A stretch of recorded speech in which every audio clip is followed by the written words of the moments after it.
Hello friends, welcome to my YouTube channel. तो आज हम लोग प्रीवियस ईयर पेपर को डिस्कस करेंगे। यहाँ आप देख रहे हैं टीचिंग एप्टीट्यूड का 2022 का ये पेपर है। किस टाइप से क्वेश्चन पूछे गए थे इसको हम लोग यहाँ देखेंगे।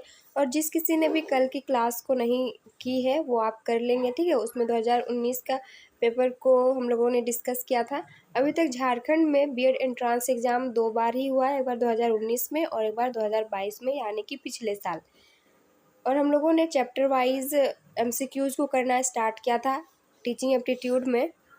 टोटल 8 चैप्टर हैं। सभी चैप्टर के हम लोगों ने एमसीक्यूज़ को किया है। जिन लोगों ने भी इन क्लासेस को नहीं लगाया है ना, आप कर लेंगे। प्लेलिस्ट बनी हुई है, लिंक आपको इसी वीडियो के डिस्क्रिप्शन बॉक्स में मिल जाएगा। और आप टेलीग्राम ग्रुप से ज्वाइन हो जाइएगा, आपको यहाँ पर पीडीएफ वगैरह मिल जाएगा, ठीक है। तो आप वहाँ से प्रैक्टिस कर लेंगे। यहाँ पर हम लोग 40 क्वेश्चन को देखेंगे जो एग्ज़ाम में पूछे गए थे। और आप लास्ट में आप अपना स्कोर बताइएगा कि कितने करेक्ट हुए और कितने गलत, ठीक है। तो चलिए स्टार्ट करते हैं। पहला क्वेश्चन है, राष्ट्रीय शिक्षण योजना और प्रशासन विश्वविद्यालय यानी कि NUEPA न्यूपा मुख्यतः देश से संबंधित है। यहाँ पर इंग्लिश में भी आप समझ सकते हैं। जिनको हिंदी में प्रॉब्लम है वो इंग्लिश में देखेंगे और जिनको इंग्लिश में प्रॉब्लम है वो हिंदी में, ठीक है। तो बाईलिंगुअल पैटर्न रहता है यहाँ पर एग्ज़ाम में क्वेश्चन। तो इसका करेक्ट आंसर होगा ये ऑप्शन सी, शिक्षा नीति में प्रबंधन यानी कि मैनेजमेंट इन एजुकेशन पॉलिसी। अब न्यूपा का फुल फॉर्म भी कभी कभी पूछा जाता है। ये होता है, ये न्यूपा यहाँ लिखा हुआ है, देखिए, ठीक है। इसका फुल फॉर्म मैं यहाँ पर बता रही हूँ, national university of educational planning and administration. इसको आप लिख लीजिएगा, नोट डाउन कर लीजिएगा। नेक्स्ट है 32 नंबर क्वेश्चन, विद्यार्थी देश में अपने आप हल ढूंढते हैं। तो विद्यार्थी किस में अपने आप ही हल ढूंढते हैं? अंतरक्रिया, डिस्कवरी, दोनों या फिर कोई नहीं? तो जो विद्यार्थी होते हैं ना, ये डिस्कवरी विधि से ही अपने आप हल को ढूंढ लेते हैं, यानी कि ऑप्शन बी जो कि करेक्ट आंसर होगा, डिस्कवरी मेथड है, ठीक है। हिंदी में अगर आपको समझ में नहीं आया ना तो आप ये इधर से हेल्प ले लेंगे इंग्लिश से, तो आपको पूरा समझ में आ जाएगा। नेक्स्ट है 33 नंबर, निम्नलिखित में से किस सूची में भारतीय संविधान के 42वें संशोधन अधिनियम 1976 द्वारा शिक्षा को स्थानांतरित किया गया? तो इसका करेक्ट आंसर होगा ऑप्शन, यहाँ पर समवर्ती सूची होगा, ऑप्शन बी, यानी कि कॉन्करेंट लिस्ट में इसको अमेंड किया गया था।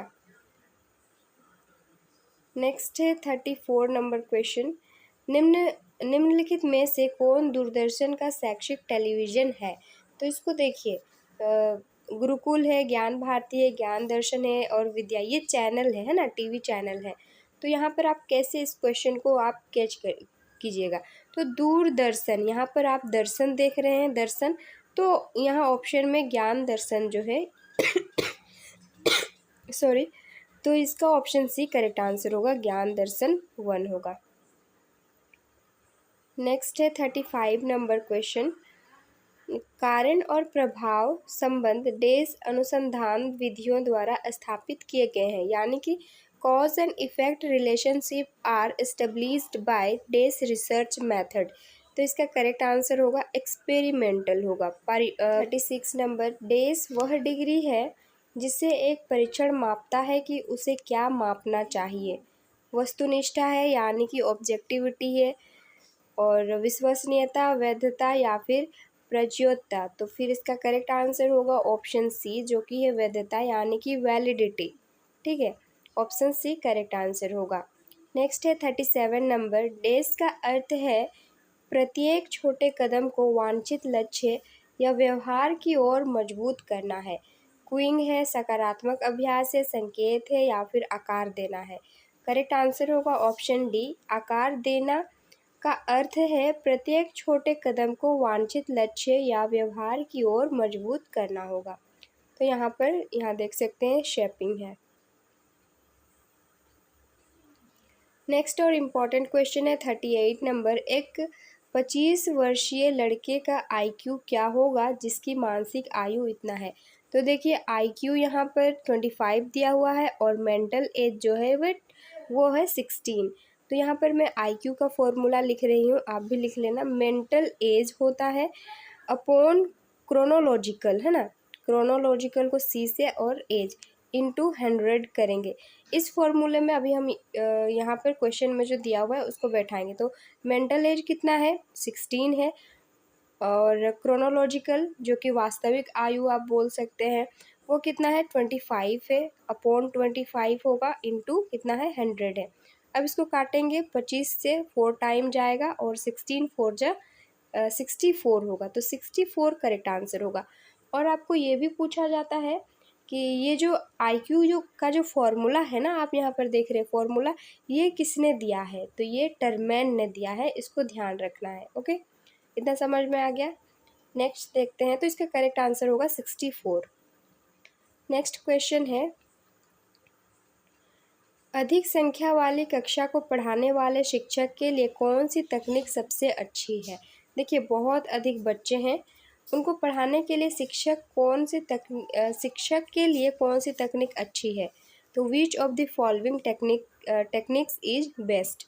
वाद विवाद, चर्चा, व्यवहारिक, व्याख्यान के साथ समूह कार्य, व्याख्यान और कक्षा नोट्स, और स्वाध्याय और प्रश्न पूछना। तो यहाँ पे देखिए, लेक्चर एंड क्लास नोट्स जो है ना, ये ही क्या करता है, यही बेस्ट टेक्निक है ना, लेक्चर एंड क्लास नोट्स, व्याख्यान और नोट्स। नेक्स्ट है 40 नंबर, सामाजिक रूप से उपयोगी उत्पादक कार्य SUPW के प्रणेता कौन है।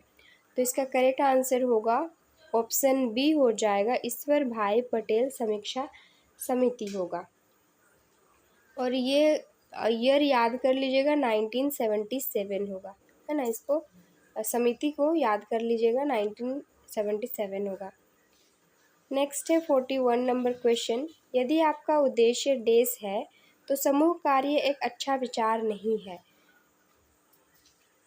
ऑप्शंस को देखते हैं यहाँ पर। ऑप्शन ए है समन्वय और साझाकरण में सुधार, कार्य और जिम्मेदारी का विभाजन, किसी समस्या के विभिन्न पहलुओं की पहचान, और सीखने की कठिनाइयों पर काबू पाना। तो देखिए, इसका करेक्ट आंसर होगा option C, to identify different aspects of a problem. Option C इसका करेक्ट आंसर होगा। नेक्स्ट है 42 नंबर, किसी व्यवसाय का चुनाव डेज पर निर्भर करता है, यानी कि choice of a vocation depends on, किसके ऊपर डिपेंड होता है। प्रवेश में आसानी, व्यवसाय से उत्पन्न आय, शिक्षार्थी की रुचि और कौशल, एक छात्र द्वारा स्कूल में सीखे गए विषय। करेक्ट आंसर होगा यहाँ पर, देखिए, interest and skill of the learner. ठीक है, option C will be the correct answer. Next है 43 नंबर क्वेश्चन, पीढ़ीगत अंतर जनरेशन गैप डेज को संदर्भित करता है। ये किसको संदर्भित करता है, किशोरों के प्रति वयस्कों के दृष्टिकोण, विभिन्न आयु समूहों के मूल्यों में अंतर, किशोरों की समस्याओं और किशोरों की बढ़ती जागरूकता। 43 का करेक्ट आंसर होगा ऑप्शन बी होगा, different in values of different age group. ठीक है, तो यहाँ पर देखिए, विभिन्न आयु समूहों के मूल्यों में अंतर इसका आंसर होगा। नेक्स्ट है 44 नंबर क्वेश्चन, एक शिक्षक को आदर्शवादी बनकर उदाहरण क्यों स्थापित करना चाहिए। Why should a teacher be an idealist and set example. ठीक है, क्यों उन्हें आदर्शवादी बनकर उदाहरण स्थापित करना चाहिए। तो इसका करेक्ट आंसर होगा ऑप्शन बी हो जाएगा, छात्र आमतौर पर शिक्षक की ही नकल करते हैं। बच्चे वही करते हैं जो आसपास हो रहा है, जो उनको देख रहा है वही करते हैं, यानी कि स्टूडेंट्स यूजुअली इमिटेट टीचर्स, उनकी नकल करके वो नकल करते हैं अक्सर। नेक्स्ट है 45 नंबर, एक शिक्षक को छात्रों के साथ कैसा व्यवहार करना चाहिए। How a teacher should behave with the students. सामान्य, पिता, मित्र, नेता। देखिए, ये ऐसा क्वेश्चन है ना, यहाँ पर कन्फ्यूजन क्रिएट होता है। बहुत से बुक में मित्र दिया हुआ है और बहुत से बुक में नेता दिया हुआ है। तो अब जो आंसर इसका था, आंसर की जो था उसमें आंसर था ऑप्शन डी, ये नेता दिया हुआ था। तो यहाँ पर ऑप्शन डी करेक्ट आंसर होगा। नेक्स्ट है 46 नंबर, चरित्र डेस द्वारा विकसित किया जाता है, यानी कि कैरेक्टर इज डेवलप्ड बाय। इच्छा शक्ति से, विल पावर से, कंडक्ट एंड बिहेवियर, मोरालिटी, और डी है ऑल ऑफ द एबव है। तो चरित्र जो है ना, कैरेक्टर, ये इच्छा शक्ति से भी डेवलप की जा सकती है, आचरण यानी कि बिहेवियर, कंडक्ट एंड बिहेवियर से भी, मोरालिटी से भी। तो करेक्ट आंसर होगा ऑप्शन डी, जो कि है उपरोक्त सभी होगा। नेक्स्ट है 45 नंबर क्वेश्चन, शिक्षक प्रभावशीलता को बढ़ाने के लिए शिक्षा में अंतःक्रिया विश्लेषण श्रेणी प्रणाली का विकास किसने किया है? स्टेटमेंट है, मतलब स्टेटमेंट नहीं है, बताना है कि किसने किया है, ठीक है। फ्लैंडर ने, रेयन ने, एमिडोन और साइमन ने, और रिचर्ड ओवर ने। तो करेक्ट आंसर 48, और ये इम्पॉर्टेंट क्वेश्चन है। मनोविश्लेषण का जनक है, मनोविश्लेषण यानी कि साइको एनालिसिस का फादर किसे कहा गया? जब भी साइको एनालिसिस आए ना, आपको ये सिगमंड फ्रायड याद करना है और सिगमंड फ्रायड को ही टिक करना होगा। ये ऑस्ट्रिया के थे। अगर कभी पूछा जाए कि सिगमंड फ्रायड जो मनोविश्लेषण के जनक हैं, ये कहाँ के थे, तो ये ऑस्ट्रिया के थे, ऑस्ट्रेलिया नहीं, ऑस्ट्रिया, ठीक है, ये होगा, ये ऑस्ट्रिया के थे। नेक्स्ट है 49 नंबर क्वेश्चन, आपकी कक्षा में एक आक्रामक छात्र है, यानी कि आप जिस भी क्लास में पढ़ा रहे हैं वो एक एग्रेसिव स्टूडेंट है। आप उसे संभालने के लिए निम्नलिखित में से क्या अपनाएंगे? Which of the following would you adopt to handle him? उसको हैंडल करने के लिए आप क्या करेंगे? उसे आक्रामक तरीके से कार्य करने का अवसर देंगे, उसे आक्रामकता के हानिकारक परिणामों के बारे में समझाएं, उसे दंडित करें। ये सब हमें नहीं करना है, उसे हमें समझाना होगा, बताना होगा कि अगर आप एग्रेसिव हैं तो इससे क्या हानि पहुंच सकती है। तो ऑप्शन बी करेक्ट आंसर होगा। Explain him about the harmful consequence of aggression. Next है 50 नंबर क्वेश्चन, शिक्षण के संज्ञानात्मक विकास के प्रस्तावक कौन है? देखिए यहाँ पर टीचिंग के पूछा गया है, यहाँ पर proponent of the cognitive theory of teaching, यहाँ पर टीचिंग शिक्षण का पूछा गया है, तो इसका करेक्ट आंसर होगा N.L. गेज होगा। और यहीं पर अगर विकास का पूछा जाता, विकास के संज्ञानात्मक सिद्धांत के प्रस्तावक कौन है, तब यहाँ पर आंसर हो जाता जीन पियाजे, ठीक है। इन्होंने 4 अवस्थाएं दी थी जीन पियाजे ने, तो ऐसे ही रिलेट करके पढ़ेंगे तो इजीली आप समझ जाएंगे। शिक्षण की बात आए तो N.L. गेज करना है, और विकास की बात आए तो यहाँ पर क्या करना है, विकास के संज्ञानात्मक सिद्धांत की बात आए तो जीन पियाजे हमें करना होगा। नेक्स्ट है 51 नंबर क्वेश्चन, कक्षा में बात करना अनुशासनहीनता डेज का संकेत करता है, ये किस ओर संकेत करता है?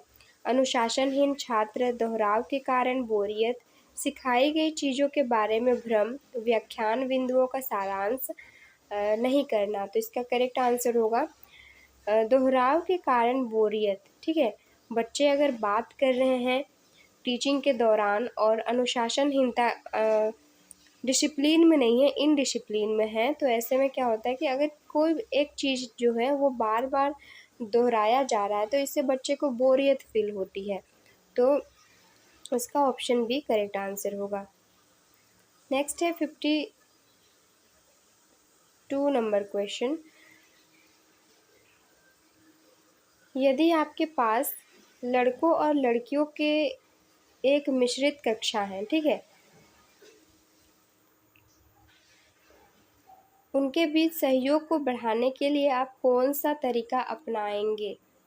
तो यहाँ पर बताना है which method would you adopt to improve cooperation between them, ठीक है।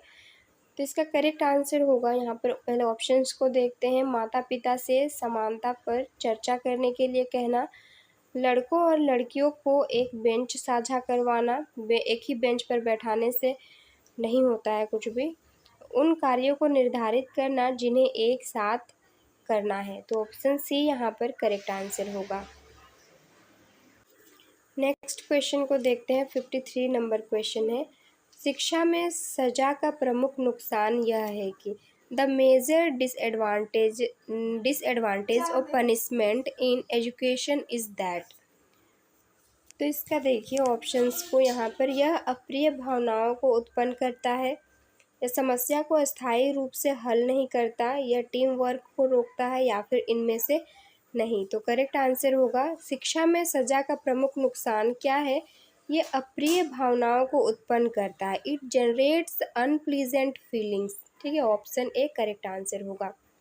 नेक्स्ट है 54 नंबर क्वेश्चन, निम्नलिखित में से कौन सा शिक्षण में सबसे महत्वपूर्ण तत्व है, यानी कि which one of the following is the most important element in teaching. Teaching में कौन सा तत्व है जो अधिक इम्पॉर्टेंट है, सबसे महत्वपूर्ण है। यहाँ पर ऑप्शंस को देखते हैं, शिक्षक और छात्रों के बीच संबंध, विषय वस्तु, शिक्षण तकनीक और प्रयुक्त सहायक सामग्री, और छात्र का ज्ञान है।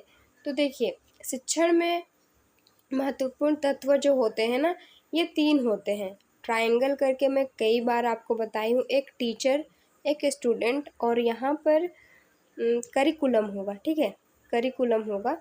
तो यहाँ पर ऑप्शंस को देखेंगे कि ऐसा कौन सा है, तो शिक्षक और छात्रों के बीच। ठीक है, तो ऑप्शन ए यहाँ पर दिया हुआ है, ओनली टीचर और स्टूडेंट दिया हुआ है, तो ये यहाँ पर आंसर होगा। लेकिन वैसे जानने के लिए मैं बता दूँ तो 3 तत्व होते हैं, एक टीचर, एक स्टूडेंट और एक करिकुलम।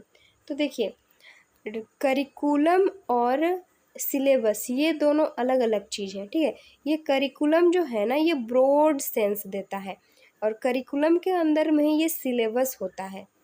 ये जो आप सिलेबस देख रहे हैं ये करिकुलम के अंदर में होता है, और सिलेबस में क्या होता है, सब्जेक्ट्स इंक्लूड होते हैं, और करिकुलम में जितने भी टीचिंग में चीज़ों की आवश्यकता होती है वो सब चीज़ें करिकुलम में आती है। तो यहाँ शिक्षण के अगर तत्व ऐसे पूछा जाए तो मेनली 3 हैं, एक टीचर, स्टूडेंट और करिकुलम होगा। ठीक है, इसको ध्यान देना है। नेक्स्ट क्वेश्चन को देखते हैं 55 नंबर क्वेश्चन, अध्ययन अध्यापन प्रक्रिया में अभिप्रेरण उपागम देश की ओर जाता है, विशेष से सामान्य, ज्ञात से अज्ञात, सरल से जटिल और उपरोक्त सभी। 55 का करेक्ट आंसर होगा ऑप्शन डी। ये जो है ना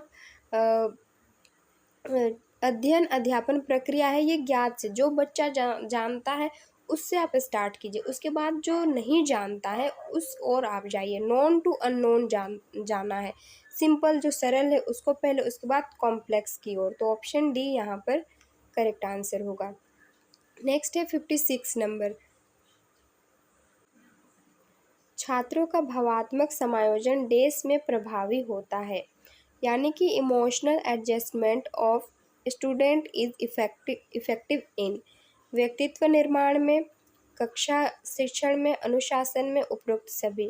तो इसका करेक्ट आंसर होगा ऑप्शन डी, उपरोक्त सभी, all of the above.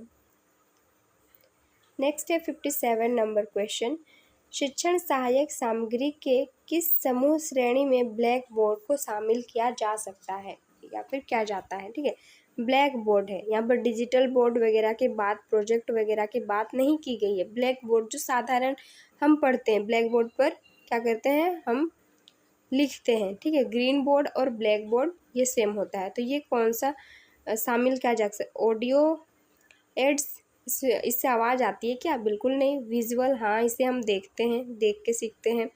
Audio visual ये नहीं होगा, उपरोक्त में से कोई नहीं। तो इसका करेक्ट आंसर, ये जो ब्लैक बोर्ड है ना इसको शामिल किया जाता है किसमें, विजुअल एड्स में शामिल किया जाता है।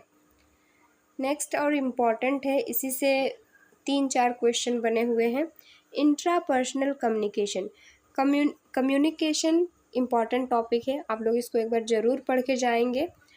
तो कम्युनिकेशन इंट्रापर्सनल यहाँ पर बताना है। कम्युनिकेशन जो है ना ये 2 टाइप के होते हैं, एक इंट्रापर्सनल और एक इंटरपर्सनल। इसको आप लिख लीजिएगा, इंट्रापर्सनल और इंटरपर्सनल। मैं यहाँ पर आप कैसे डिफ्रेंशिएट करेंगे दोनों में, कंफ्यूज नहीं होंगे वो बता रही हूँ। ठीक है, एक होता है इंट्रापर्सनल और एक होता है इंटरपर्सनल। आप अगर हिंदी में देखेंगे ना तो कंफ्यूज हो जाएंगे, इसलिए आपको इंग्लिश में देखना है।